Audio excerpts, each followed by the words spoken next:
everyone. Welcome to today's show. And if you are joining for the first time, this is part of our digital transformation series for which we meet every Thursday at 5:30 p.m. Eastern. We pick one topic related to digital transformation, and we always have a very exciting panel that is willing to share their insights and wisdom. For today, we have a very complex topic. It's called consolidated invoicing. Okay, I have personally seen billion-dollar disasters just because of one invoice and one customer. So it's going to be a lot of fun discussing that. Before we do that, we are going to start with everybody's intros. I am going to start with my intro. If you don't know me, I'm Sam Gupta. I'm principal at Elevate IQ.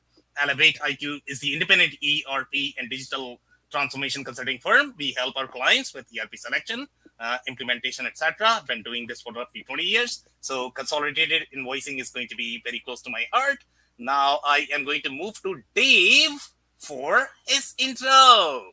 Hey, good afternoon, Sam. Very happy to be here today. My name's Dave Dozer. I'm the president at Blaze IT. I've also been in the ERP space about 20 years, give or take. I like to say I started when I was 12 years old, so you can do the math. And at Blaze IT here, we specialize in cloud ERP solutions, specifically in the manufacturing and kind of distribution side of things. So really excited about today's topic and talking about some of those challenges. As you know, on the manufacturing side, that can be a little hairy as you get into trying to consolidate billing and run into some unique problems there. So looking forward to the discussion today.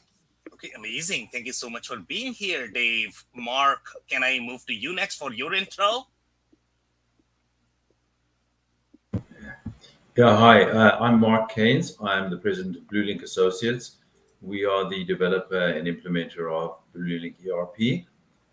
We typically work with owner-managed companies in the distribution, wholesale, and e-commerce retail space. So basically products. I've been around a little bit longer than you guys, I think. Like I've 30-something years in the ERP space. And I didn't start when I was 12, just as a clue. So I'm really looking forward to this topic. I have some interesting facts and experiences to share, particularly in the wholesale and distribution space with consolidated invoicing. And I'm also interested in learning from the rest of the panel. So looking forward to it. Okay, amazing. Thank you so much for being here, Mark. And Dave, last time you said 6 when you started, and today you are 12, so you need to make your mind when you started. And I don't know whether you are trying to get a date here or you are really trying to talk about ERP. We'll figure that out. Okay, Ben, I'm going to move to you for your intro. Awesome. Excited to be here. Ben Cole, president of ERP Connect Consulting. Not as seasoned as Mark or Dave, been in the industry for about 7 years, but feel like it's been 14. Our firm specifically focuses on the design, implementation, and support of cloud-based ERP solutions, specifically in the professional service, general service, and kind of distribution industries. So really excited to lend that insight in today's call and excited to see what everybody else has to say. Okay, amazing. Thank you so much for being here, Ben. Johnny, can I move to you next for your intro? Absolutely. Nice to be on the panel, guys. Thank you so much for having me. Johnny Than here, CEO for Efficiency Inc. We are a NetSuite Oracle partner doing services and software development for a broad range of industries, including advertising, media, and publishing, which does a ton of consolidated invoicing, construction, which has their own version of consolidated invoicing, as well as distribution and some CPG. I've been in the ERP and software solution architecting space for about 30 plus years. You can do the math. And I've worked with over 1,000 different customers and personally been on over 200 different projects. So excited to share any insights I can, and there's always a few train wreck stories to enjoy it together as well. Okay, amazing. Thank you so much for being here, Johnny. Marco, can I move to you next for your intro? Of course. Hi, everyone. Thanks, Sam, for having me. I'm the founder of IT Fandango. So I've been in the industry in the ERP implementation for almost a decade now. So not the same experience as Mark, David, or Johnny. Again, more similar to Ben, specifically with D365 F&O as a functional consultant. So I've been an independent consultant for a while now. So I had a chance of seeing different projects in different industries and some fantastic train wrecks as well. And now scaling up and building my own niche consultancy company. Okay, amazing. Thank you so much for being here, Marco. And if you're in the audience and joining for the first time, make sure you guys post your questions and comments. We typically try to cover them during the show, and if you cannot get to them, then our panelists will make sure that you are going to receive your answers. On that note, I am going to start with Dave with the first question, and we know that we have a lot of train wrecks today in on this topic. So I am really going to start with the story. I don't know, Dave, if you are going to have any sort of story. So provide us the story where you have seen consolidated invoicing. Describe the business a little bit. How was the business, and what were the challenges in implementing the consolidated invoicing processes in that business?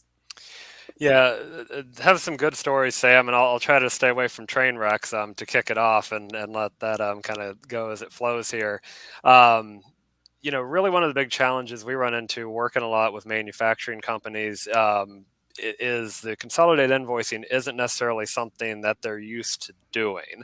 It's not like a subscription kind of business or even a construction type of business. So a lot of times it's a unique kind of situation, and you maybe have one customer or a big project, and it becomes a little bit of a challenge to get that working in the ERP system because you maybe weren't set up for that originally. And one particular instance, we kind of have a client that was switching into a new product line, and in that side of the business, they really needed to move to a consolidated model because they were starting to do manufacturing for these big projects that would last for a year, sometimes 2 years, even up to 5 years. And it wasn't the normal, cut a PO, produce it, ship it, send an invoice type of deal. So they were building to this big project and then having to, consolidate into a single invoice, almost kind of progress type of billing in this regard. And it was a challenge because none of the systems were set up to handle that. So we started doing a lot of kind of outside processes and managing that and kind of using the dirty word of spreadsheets and keeping track of things externally to get the billing correct. And, this is kind of an older ERP system they were using. So we had to implement a lot of these kind of workarounds to get it working for them. And that's where a lot of the challenges with, this type of invoicing lie. If you're not used to doing it this way and set your ERP system up to do that initially, you can run into these hurdles and roadblocks, because what you find then, you may not really be set up in such a way to say, okay, I'm tracking my cost, I'm tracking my sales, and then appropriately invoicing for that at a given interval of time. Some of these legacy ERPs, you're set up in kind of a very stringent way. So we had to do a lot of things to kind of trick the system, and in this case to get it to work for their needs. And that's where I think when you get into consolidated invoicing, you're really looking a lot at appropriate data management, because you're aggregating a lot of different information and then needing to provide that to the customer in the appropriate format in that invoice. And then, I'll let some of the other guys talk about, the accounting side of that, but then obviously there's a lot of accounting implications that go along with that, as far as revenue recognition, how you're distributing cost across periods appropriately, capturing that. So it opens up kind of a whole can of worms outside of just the kind of linear type of billing that we're used to in a lot of industries. Okay, so very interesting insights, and I think we are going to have a little emotional debate here in terms of what is going to be the consolidated invoice, because obviously we need to define that as well, because every industry is probably going to treat it differently. So one of the things that you mentioned, Dave, is going to be, so these guys were actually on they were launching a new product, manufacturing type, project type, and then they were sort of, transitioning into slightly more progress billing. And I don't know if that is going to be qualified as the consolidated invoicing. We are going to talk with everybody if that is the case, because typically in that case, you are going to be releasing the invoice at each stage. So I don't know, what are you consolidating there overall from the consolidated invoicing perspective? In my case, the way I have seen the consolidated invoice is going to be, let's say if I am signing up with a 3PL that is doing a lot of different transactions over the period of month, and then at the end of the month, they would like all of these transactions consolidated as part of one invoice, and that typically becomes the consolidated invoice. So we are going to have a little debate there. So what do you think? Yeah, I think you have to give me a little leeway on that one, because I kind of I'm approaching it kind of from a data management standpoint, and you run into a lot of the same challenges with that, because at the end of the day, whether it's a subscription type of thing, you're signed up with a 3PL and you've got all these transactions running through, and even, some other guys will talk a little bit more on the construction side of things. But anytime you're talking about aggregating large amounts of information that ultimately need to be invoiced back, to me at least, I kind of put that in that bucket of consolidated invoicing, where you're accumulating a large number of transactions and then you're billing on a single invoice for those transactions. And to your point, Sam, I think even between industries, there's a little bit of discussion or challenge even in, folks kind of understanding what that actually means as you go from industry to industry and situation to situation. And that's why it's such a, can be such a convoluted situation. Yeah, could not agree more. Thank you so much, Dave, for that. So, Mark, I'm actually coming to you. So, in your experience, do you want to define what a consolidated invoicing is? Do you agree with Dave in terms of, the scenario that he mentioned? Would that fall under consolidated invoice, or the consolidated invoice is going to be when you have one-to-one scenario, multiple sales order, but the customer does not want to see the invoice for every $5 that they might be spending? Okay, I don't really want to sort of quibble over what the definition is. I think that the real root of the problem that I was going to raise is very similar to the root of Dave's. It's basically a mismatch or a difference between normal business practice in one industry that's starting to transact with a player in a different industry that has different accounting, billing, purchasing, whatever practices. So, like for example, what I've always thought of traditionally in my space as a consolidated invoice is a typical distribution ERP system. Every shipment equals one invoice. If you place an order for 30 units and I ship out 20 today, 5 tomorrow, and the other 5 next month, that'll result in 3 invoices of the same order. So that's pretty, and that's when you recognize your revenue, when you generate the invoice and post the invoice and so on. The problems that I've seen come up where you're shipping as a distributor, you're shipping product piecemeal over multiple days or from multiple locations to a company, and it's usually a bigger company than you, therefore they hold the power, you don't, that accounts for things differently. And actually construction is a really good example of that. So, I'll give you a for instance of a company that I came across a couple of years ago, actually, and they've been using also a very, very old Unix-based ERP system that they'd implemented in 1992, and we're still using it in 2020. So it had obviously limitations. So their business originally was just selling basically furniture and appliances through a bunch of retail stores, and you'd walk in, buy like a couple of sofas and a dining table, and then they'd ship them to you when they were available, and maybe they'd ship you the dining table tomorrow. You get an invoice, and then a week later they'd ship you the sofa and you get an invoice. Simple model. And then obviously they moved to online sales, but that was the same thing.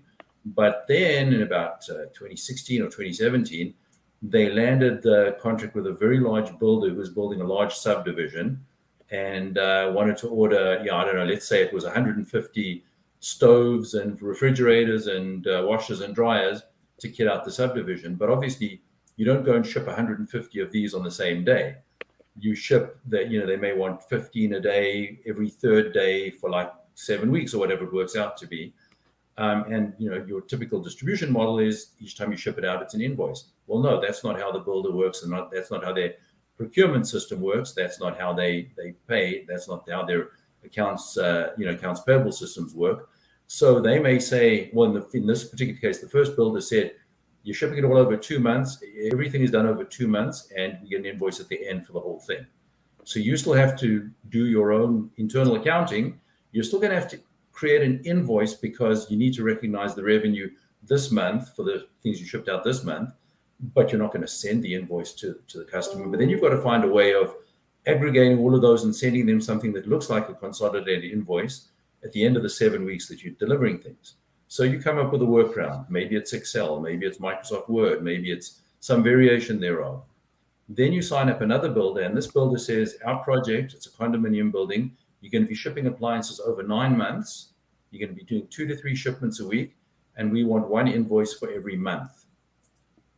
So now you have a different consolidated invoice. Now you still have to do your regular accounting, posting your invoices as they go out, but you're going to have a separate group of people just collating these, and there may be literally 300, 400 invoices over the 9 months that have to be collated and created as a consolidated invoice in a given for each individual month.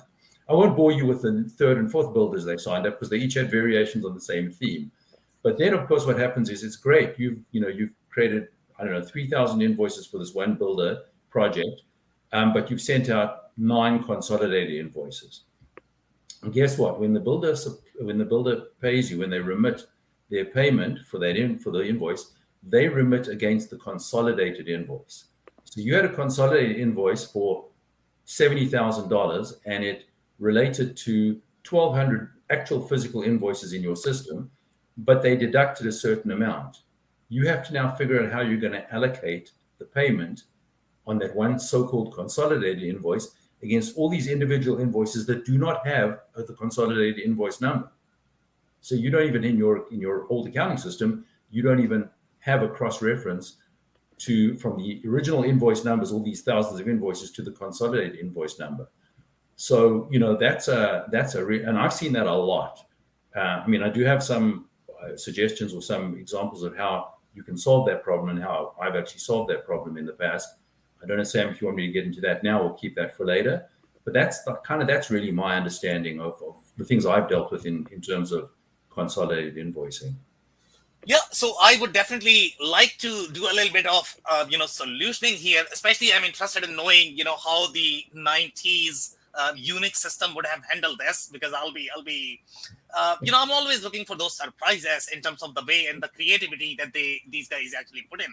And I'll tell you my experience. Okay, when you are looking at these 1,500 invoices, when you are trying to consolidate them, if you don't have the underlying database, which is going to be Superman grade, it's going to be really, really hard to deal with that. In our case, the reason why it was $1 billion disaster is because everything worked. Okay, for a $1 billion company, the only transaction that would fail is going to be consolidated invoice, and you can see the transaction, the depth of the transaction overall. The database will blow up. Okay, that was the experience that we had, and we were like, okay, now what do we do? Scrap the whole system and then create it again, because this is not going to work for the processes. So what do we do? So in your case, how did you handle this, Mark? Well, so when we transitioned this company to our system, we have got some tools in there, because we've encountered this kind of thing before. This was a rather extreme example just in terms of the volume of invoices, but we've encountered similar things before. We've encountered companies that distribute toys, etc., but the same thing, they were distributing to some fairly big box players, and the big box player said, okay, I order 1,000 widgets, whatever, Rubik's cubes, and you're going to ship them 400 from your Arizona warehouse and 500 from your Texas warehouse, and the rest are coming from your Pennsylvania warehouse. So traditionally those would be 3 separate invoices, but we've got tools that allow you to consolidate.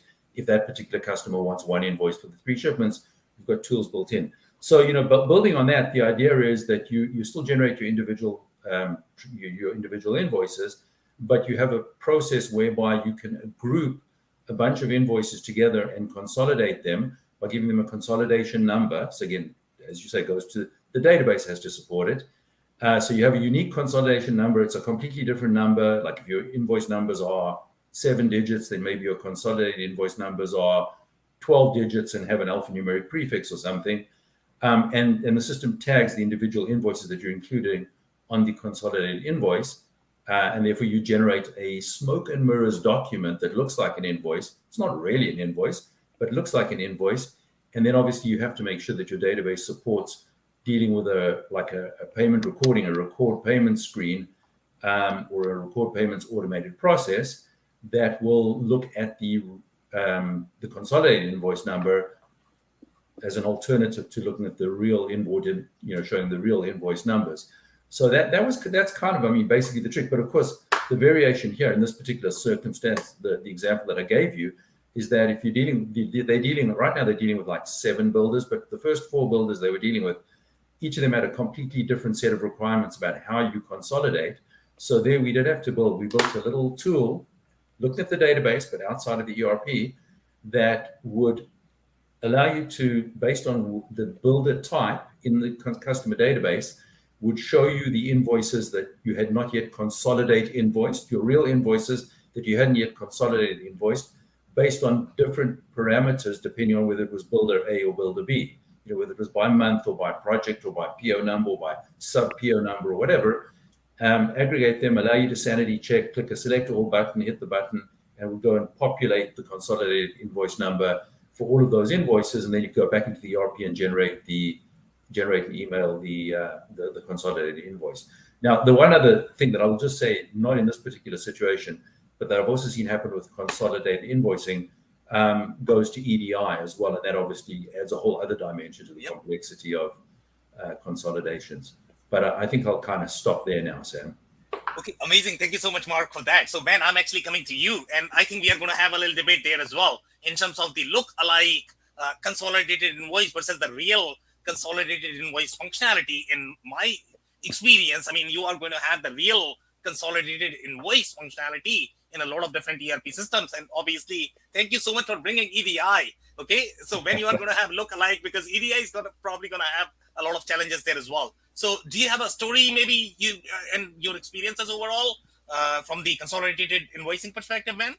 Yeah, definitely. So I just want to start out by saying I definitely agree with a lot of what Dave and Mark said. I'm glad to see that it's kind of industry agnostic and we're kind of all experiencing some of the same issues, because I definitely, when Dave was talking, I definitely agree in terms of, consolidating invoicing can be pretty vague, right? It's just getting a lot of different information on one form. What does that look like? I think Mark went into even deeper detail in terms of, at a customer level, because I have quite a few customers being in the professional services space that want invoicing details to be displayed differently, right? Some people are fine where I just send them all the hours and they're like, okay, we'll just pay it. Some people want hours by project. Some people want hours by project by resource, right? So you really have to have deep capabilities within your system, regardless of what system it is, to be able to handle a lot of those unique scenarios. And one of my favorite things that's been said in the last half hour is when Mark said, the customers who are larger have more say, right? So if you got $1 million customer and it's your biggest customer, you're going to build the invoice however they want to see it, right? Because you're not going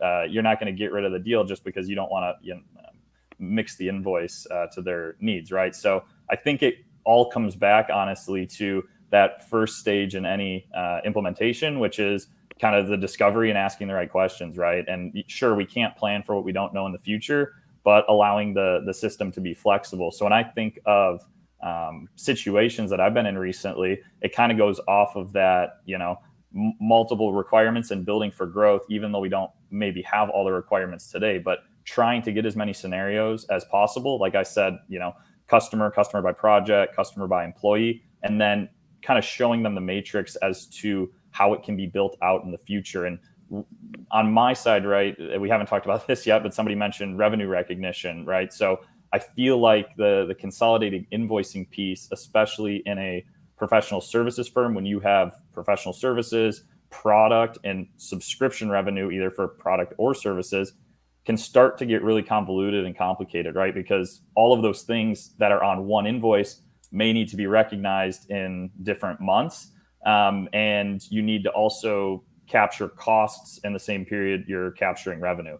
So I think that's when it gets the most complicated. And that's when you really need to have a deep understanding of what the client is trying to accomplish and be able to build to that so they don't have to do a lot of manual work. I hate going in spreadsheets. Sometimes it's a necessary evil, but the more you can automate in the system, in my opinion, the better off you're going to be long-term, even if it costs a little bit more to set up initially. But again, always looking at that future state, building for growth, making sure you can match expenses to your revenue in the same period. That's what I deal with time and time again, especially being in the industry that I'm in, right? It's probably the number one concern and probably the first question most people ask me, right? How can I have 5 different product lines with different rev rec treatments on the same invoice? And it's not easy sometimes, right? Sometimes it is, but sometimes it's not. So the times it's not is the ones you really have to dig into and spend some time on. So very interesting layers there, and I especially like your layer about the revenue recognition. And I think Johnny is going to touch on that a lot as well. So let's say if we talk about the revenue recognition here, and you mentioned that what you have 5 different products, and they might go to some different account in some different months. So let's say if I just don't understand overall from the order to cash workflow perspective, I just don't have enough depth, and you are trying to coach me in terms of how the workflow is going to appear. Let's say if I'm trying to visualize the process in my head. Okay, how is my invoice going to be? What all products do I need to have on the invoice, and then how the allocation is going to work? Do you want to paint some more colors there overall in terms of the revenue recognition, Ben? Yeah, definitely. I think the easiest way to start is just think about what you're actually doing on a day-to-day basis, physically and also from a subscription standpoint, right? So like I like to break it down one thing at a time. I don't like to tackle all 5 or 6 at the same time just because I feel like it could get complicated. But let's just say you have professional service. It's probably the easiest, right? If I perform my services in June, no matter when I bill for it, if I bill for it in May or if I bill for it in July, maybe you're billing up front and they get a discount, or you're billing after the fact after all the work's done. I like to think of it as, when was that work actually performed? I don't really care what the invoice date is, as long as you can allocate it from either the future month or the prior month into the month that it actually needs to get into. Very similar with product or licensing on SaaS subscriptions, right? If I'm billing for it in May, maybe I bill for it May 25th, but they're paying on May 25th for a license that's from June for the entire month of June, let's just say, right? So sure, you can bill for it at any given time. I like to make the main distinction of when I bill it doesn't necessarily mean when it was performed or when it needs to be recognized. So really separating the two and having individual conversations about both is how I'll start to paint the roadmap. I'll tell them I don't really care when you invoice it. We just need to have 2 separate dates, an invoicing date and an actual services performed or licensing period and stuff like that. And maybe the period is the 25th to the 25th. Well, now I have to allocate 5 days to one month and 25 days to the next in case that's the last month that occurs, right? So really digging into invoicing dates and, whether it's consolidated or not, honestly, and then the actual services being performed or the licenses being licensed for any given period for anything. And I know that's probably very similar, not just to my industry, but to construction or really anything you're doing. Typically you need to match expenses with revenue when they're happening. If I have all of this revenue in May, but the services were actually performed, maybe the employee hasn't even started in May. Maybe the employee's first day is June 1st, right? Now I've got all this revenue in May, but the employee's salary is all in June, right? So just kind of helping visualize the matching of just revenue to expense and making sure that they're in the same period. Okay, amazing clarity there. Thank you so much, Ben, for that. Now, Johnny, I'm actually going to come to you. So obviously you have a lot to unpack there, I guess. So we are going to be touching this from many different perspectives. The lookalike consolidated invoice functionality versus the real consolidated invoice functionality, any layers from the EDI perspective, revenue recognition in the construction industry. I'm pretty sure you are going to have a lot of comments there. Johnny, over to you. Sure. Thanks. A lot of great feedback here from the past panelists in their comments. And I'll tell you that construction is not that different from the perspective of the fundamental problems are the same. Revenue recognition is separated from the activity of billing. So presenting the data is one thing. Meeting a financial compliance level is another. And that's really what RevRec is all about. So in the construction industry, they have a variety of issues. One of them is, first of all, that they do it across projects. And so when you have multiple projects, you often want to consolidate across multiple projects. Your revenue recognition in construction is almost always tied to cost-based progress. So there's a concept of earned value, which is very much what Ben talked about, where if you earn the value, then that's when you recognize the revenue. You recognize the revenue proportionally to the value of earned activity. In construction, it often has to do with cost. Your costs are so high, and that the margins, $100 million project in construction, it could be 80 million or more in costs. So in that type of scenario, you might buy 50 million before you before you break ground. And if that's the case, then you absolutely need to recognize revenue earlier because you've already recognized the cost. And so in construction, they will often recognize cost-based progress, and that is 100% separated from billing potentially. Construction also has the glorification of having very structured billing formats. This follows many of the Architect Institute AIA formats, which of course requires that you have work code based billing, which can or may or may not be tied to cost based progress. And so you have now the complication of not just doing cost based progress revenue recognition, you have it at a per line level or per activity code type level. And so that can get very complex as well. You can imagine across thousands of projects and breakdown and consolidation of projects as well within that. All, of course, because you have these massive customers that demand their rev rec in a very specific way and demand the payments in a very specific way. So you really do have to disjoint the two. If you ask me, in what I've seen across several different ERP systems, the best of breed will typically be able to have flexibility in both the consolidation. And one thing this group hasn't talked about is once in a while you have to split invoice too.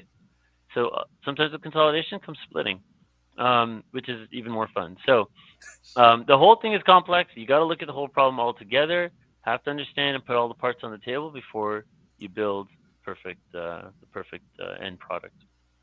Okay, so very interesting insights there, and I definitely want to have some more clarification there because people who might not be familiar with construction, and you spoke about a little bit of earned value, right?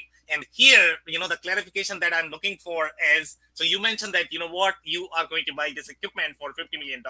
Okay, I have not done anything whatsoever. Okay, and I may not do anything whatsoever, but I am able to recognize the revenue. At least that's what you mentioned, right? So Right. how does that process work? So let's say if I bought an equipment, now am I allowed to recognize revenue that I constructed half a building?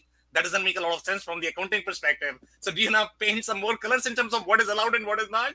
Yeah, absolutely. So there is strict guidelines on this stuff, of course, but the reality is construction projects, I would say, are some of the most mature in their model of billing and revenue recognition. And so construction projects almost invariably start with a firm estimate.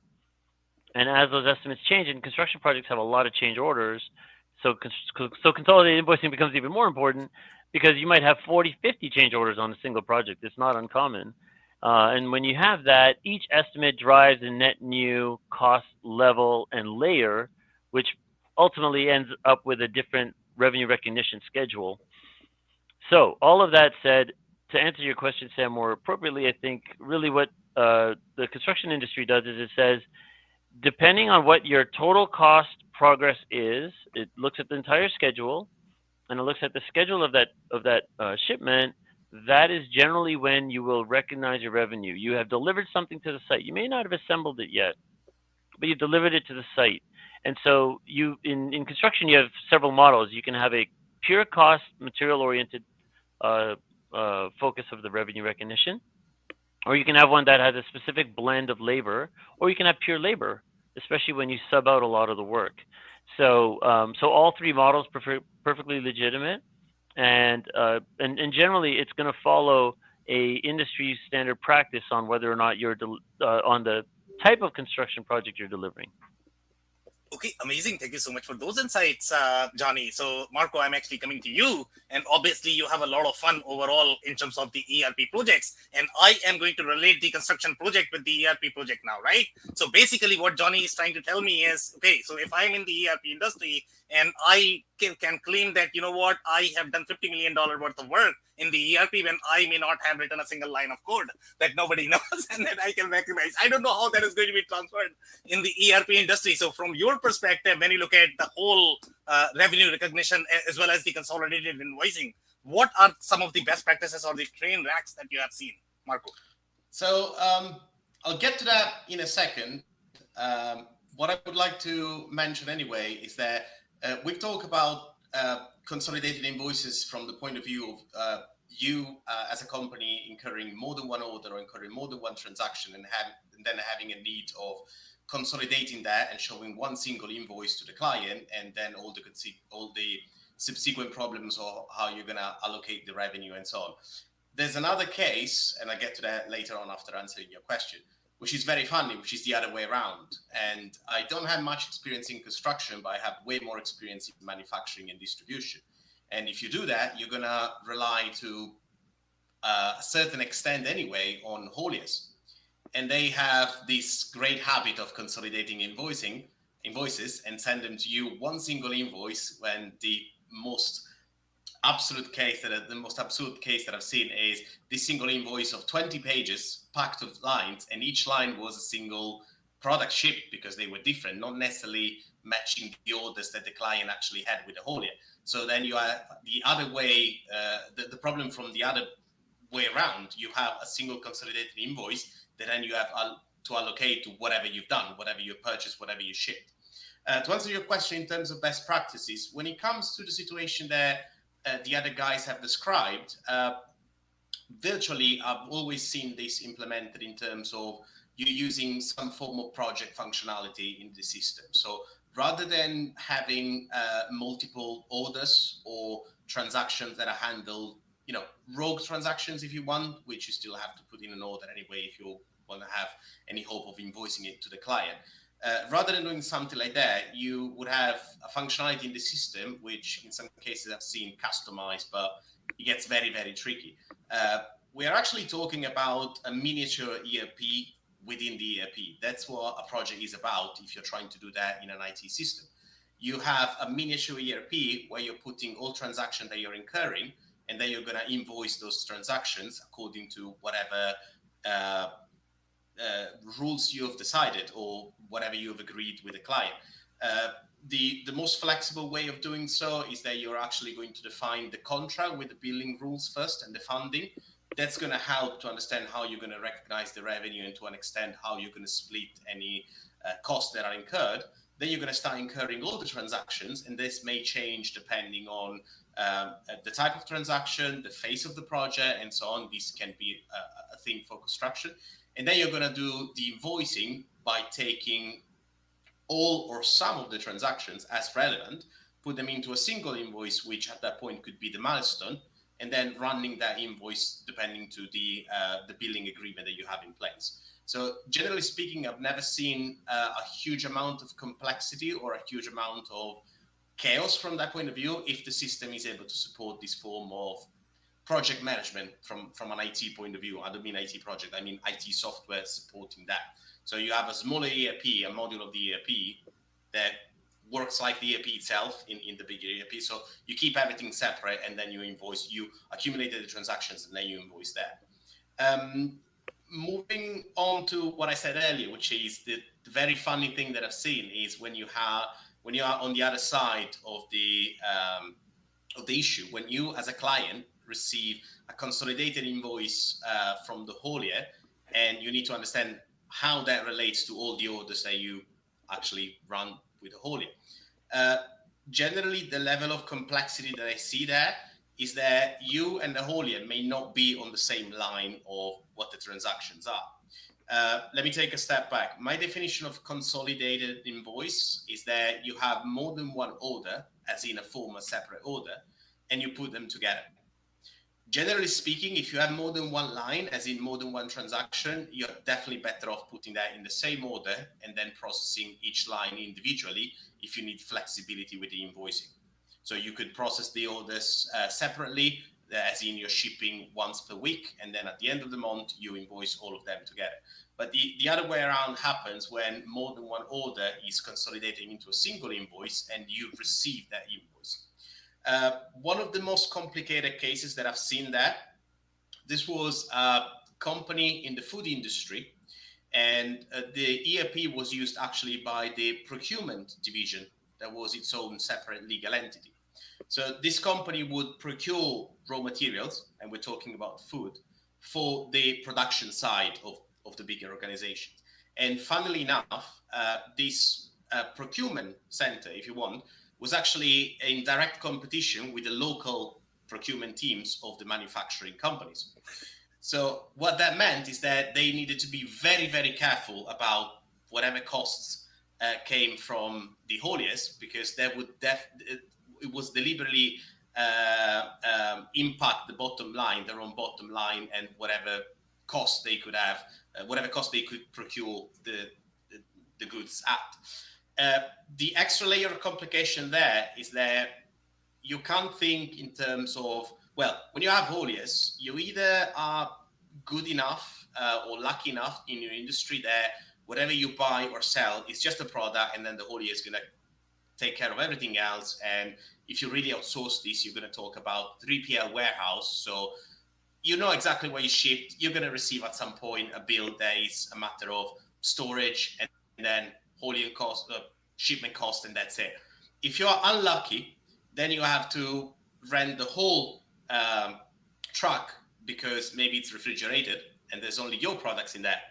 So it's up to you to optimize the shipment there. So in this case, we're talking about fresh products that have to be shipped into refrigerated or chilled or completely frozen or ambient truck.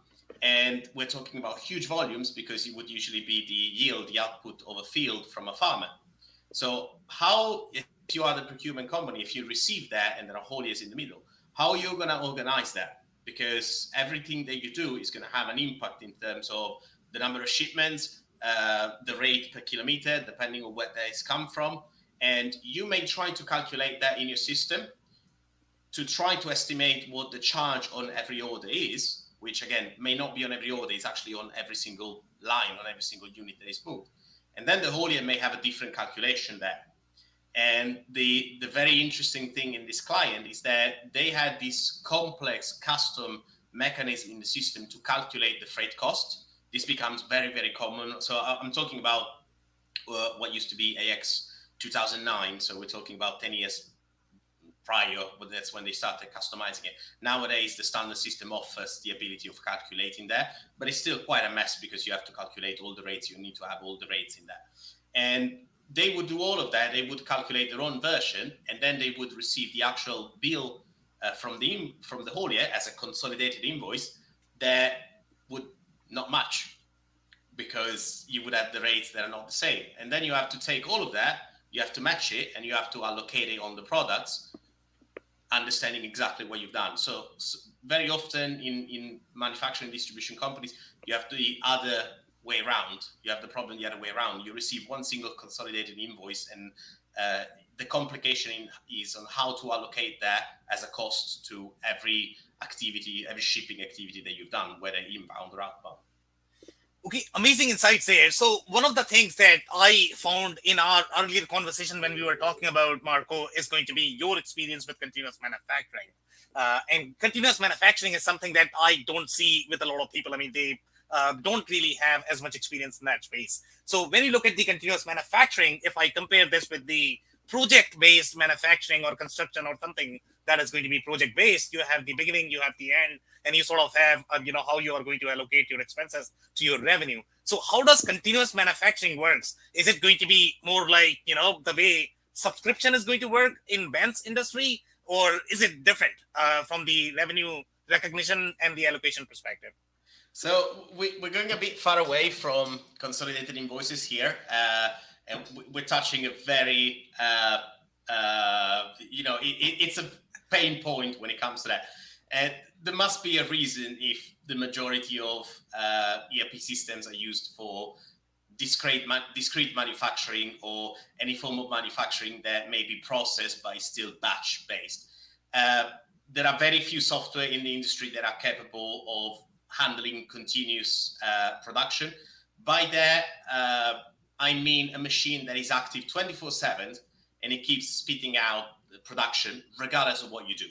And this production is, so you can't stop the machine. You can't do batches. Whenever you do a change in product, you're still going to have a period of transition between that. So you don't stop the machine, change the batch, change the product and start over.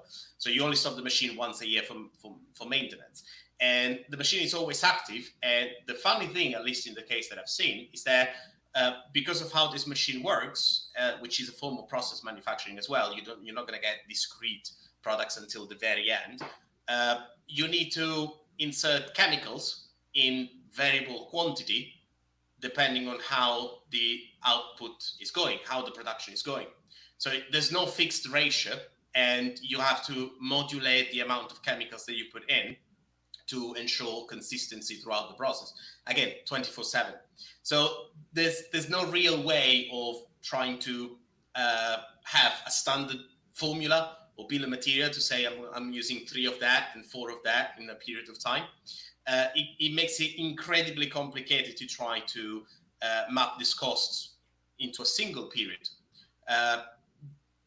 Starting from the assumption that the project has been an absolute train wreck because they try to eliminate this concept of continuous manufacturing, and they try to move to discrete, and then try to process that into the EAP. So at the end of the day, once the product was ready, you would end up with physical units.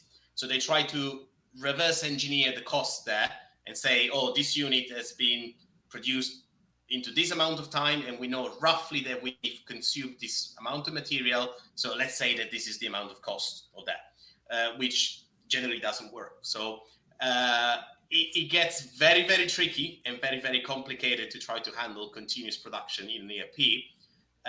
From the experience that I had, there's not very many projects out there that are trying to do that. And from the experience that I've had, my very honest opinion would be stay away from trying to do that.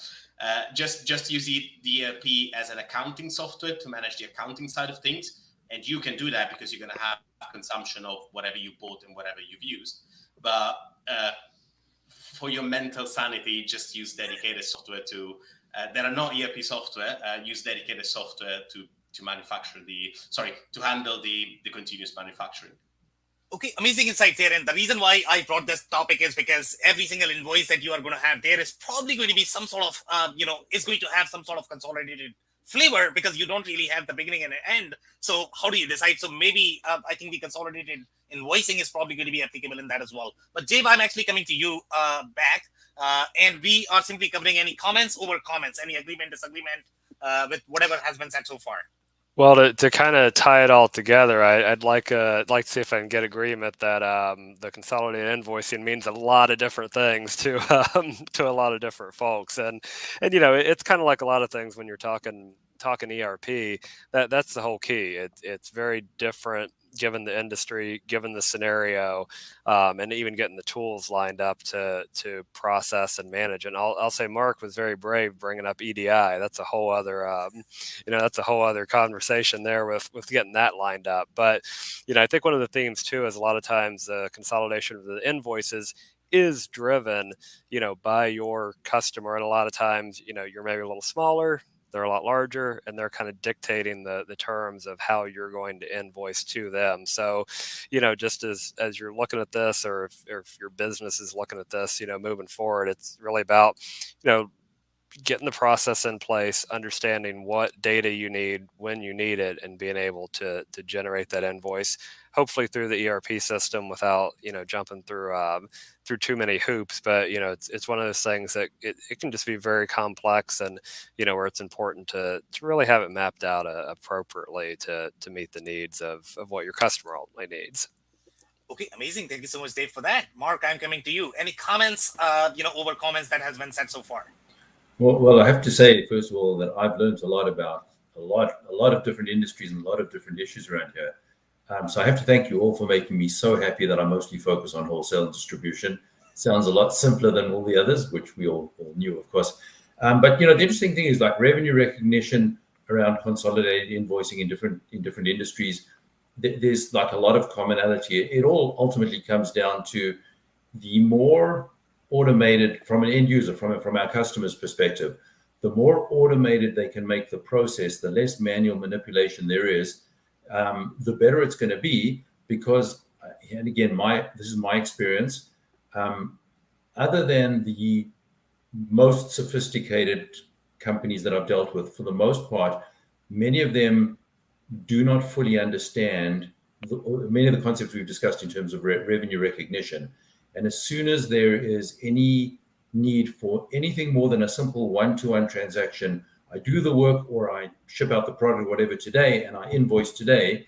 As soon as there's we prepay the invoice a month in advance, or we pre-purchase service a month in advance, or we ship it out today, but we only invoice it next month or whatever. The whole concept of revenue recognition flies out the window. And again, I mean, just one little final anecdote. We did have an interesting situation with a customer who we kind of got called in to help with a forensic audit by their investors, by their shareholders. What they did was they struck a special deal with one of their very, very big customers, where the customer wanted to write off the expense in their fiscal year. So they would invoice the customer, let's say in February, if the customer's fiscal year was February, but they would only ship the products out in like the middle of March, but made no attempt to adjust the revenue recognition aspect of those things. So of course they were completely overstating the revenue, and they were matching costs. That's the good news. They matched the costs and the revenues in the same period. But when you've got like a 40% gross margin and you're invoicing out a $12 million project in February, and the product's only going to be shipped out in March, that's a fairly significant overstatement of revenue. And so that's one of the dangers. I just wanted to share that final anecdote. Okay, amazing. Thank you so much, Mark, for that. So Ben, any comments over comments? Yeah, well, I know I spoke after Dave and Mark, so I think I already touched on their points, but really happy to hear what Johnny and Marco had to say, because I think a lot of that, kind of going back to some of my points, right, I kind of factored out into this like small, medium, large type implementation realm. You kind of get what you pay for at the end of the day, right? So in my example, you could easily invoice manually, and you could rev rec manually, and you could make accruals to get things in the right periods. But then kind of going off of what Marco said, right, you could use a full-blown project management solution within the ERP to do professional service and SaaS and subscriptions and all that good stuff. And that'd kind of be more on the medium large side. So a lot of times I think it comes down to just talking to my clients, and I'm sure it's the same with all of you, and really digging into the requirements to see what do we truly need, do a cost benefit analysis. We don't want to overkill it, but we also don't want to come under and just cut corners just to save on costs. So I think there's a different fit. There's no one size fits all. And it really all comes down to finding out what your client needs, what their company needs, and then really kind of fine tuning it to build in specifically what they're looking for. Okay, amazing. Thank you so much, Ben, for that. Johnny, I'm coming to you. Any comments over comments so far? I think there's been a lot of great comments, so I'm just going to try to leave folks with a little bit of wisdom that this stuff is complex, and usually the trigger point or the breaking point is volume. So when you do one of these things, it's no problem. When someone's doing 5 of them in a month, it's probably no problem. When you start doing 50, 500, 5,000, now it becomes a big problem. And you really do have to get multiple departments involved to do it right. But there's a good old saying in software, right? Software is 90% commitment, 10% functionality. And I think that can still hold true today. Okay, amazing. Thank you so much for that, Johnny. Marco, I'm coming to you. Any comments over comments so far? Yes, I would like to pick up on what Ben said about the requirements. This is, and more in general, the business processes, because I talked about how the system can pick up a certain case and how you can implement it, how you can run it in the system. But it's always funny to see how you can also abuse functionalities of the system. The fact that you need to do some form of revenue recognition, that you need to consolidate invoices, or that you need, not to ship everything at once and to invoice everything at once, or the other way around, and so on. There's different ways that you can do that in the system. It doesn't necessarily mean that they are all effective. It doesn't mean that they're all efficient, and it doesn't mean that they're not going to cause problems in the longer run. Just an example on this, and it's unrelated to this, but it's very, very funny. So I always like to share it. I had this company that basically had machines that were on the sites. And so they would have some of the stock, and you take that stock from the central warehouse, you ship it where the client is, which could be wherever the machine has been brought. And then you keep the stock there for a while until the machine consumes it. So because they couldn't represent those machines, because they were not physically located anywhere, and they couldn't create new sites for the clients every time, what they basically did is they created warehouses to represent the machines. And then they moved the stock into those warehouses to say that the stock is somewhere out there with that machine. And then they would run a journal to say the stock is consumed because the machine has used it. And what happens with the stock? How is it consumed? Where does it go in the ledger? What about tracking all the consumption of the machine, the usage, and so on? So yeah, technically that's the way that they did, and they recognized how absurd that was. But as a way of doing it, it works. Technically, it works in the system. Is it how you want to do it? Not necessarily, because it's potentially not the right way of doing it. So there's two things that using the right functionality of the system to actually do things properly as possible, and if not, design something that is meaningful. And the second thing, which is the prerequisite of this, is really understand what the business need is, what the business process is, and what the business actually needs done there. Because in this case, it was probably a matter of ensuring that the stock is ring-fenced because it's somewhere else, as opposed to actually representing it where the machine is. You don't need to represent the machine if you're not tracking the machine, or you need to properly track the machine and the process of consuming the stock into a work order, production, or whatever that is, spraying, or whatever that is. So it's always funny how the system can be used, but also how the system can be abused to get to a certain result. Yeah, so these are the stories that I really like to hear. These are the creative ones, to be honest, my favorite, right? So thank you so much for bringing that. Now, Dave, the only thing we can take right now is going to be closing advice when it comes to consolidated invoice.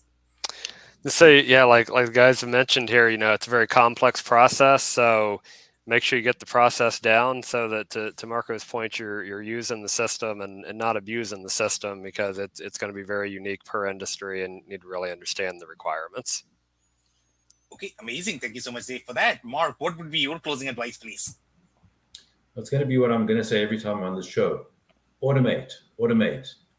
Get it right. Automate it so that it actually works right, but automate. Don't rely on manual processes and human memory. Okay, could not agree more. Thank you so much, Mark, for that. Ben, what is going to be your closing advice? I like what Mark said, and going off of that, kind of build your rules and requirements and continuously reevaluate so that you're always kind of at the cutting edge. Okay, amazing. Thank you so much, Ben, for that. Johnny, what would be your closing advice, please? Always look at the problem as a multidimensional problem. It's not just one. You're not just bulldozing into one thing that you're trying to solve. You're actually solving many things at once, and so you have to compromise. Okay, amazing. Thank you so much, Johnny, for that. Marco, what is going to be your closing advice, please? I'm actually going to go against the group there, and I'm going to say against Mark, and I'm going to say don't automate, in the sense that automation is usually the last thing, and you can only take the freedom of doing that if everything else is working.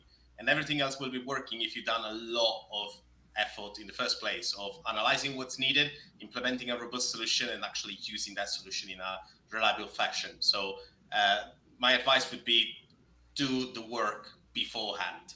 Do all the studies before, stress test the solution, and get something robust, a robust design in place. Yeah, could not agree more. And I think the point that, Marco, you are trying to touch is going to be automating right is far more important than just simply automating or over-engineering it. So make sure you are automating it right. In all my implementation experience, we never get to the phase where things are stable enough to automate them. So that's very rare. Yep, love it, guys. So that's it for today. And if you joined for the first time, this was part of our digital transformation series, for which we meet every Thursday at 5:30 p.m. Eastern. We pick one topic related to digital transformation, and we always have a very exciting panel that is willing to share their insights and wisdom. So make sure you guys are going to be here next week. We are going to come back with another topic and another panel. On that note, thanks everyone for your time and insights tonight. Thanks a lot. Everybody. Take care. Appreciate it. Night.